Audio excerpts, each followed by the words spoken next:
If Aika Robredo decides to try her luck in the 2022 elections, Vice President Leni Robredo said she will retire from politics. The VP revealed this in an interview with GMA News.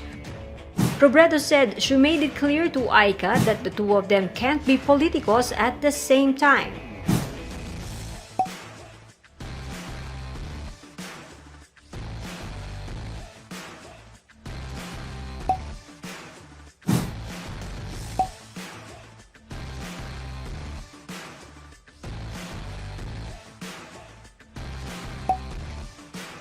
Aika is being urged to run for governor of Camarines Sur.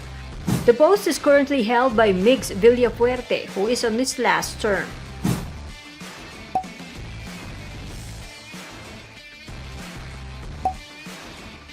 The vice president said she brought up the idea of running for governor herself after she found out about calls for Aika to consider vying for the position.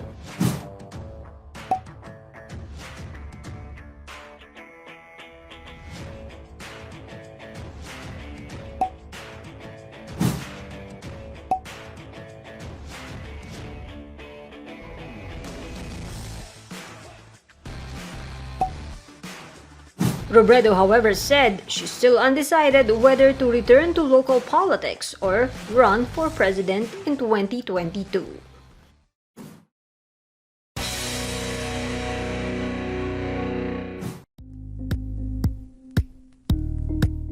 Thank you for watching Politico TV. Please like and subscribe to our channel for more videos.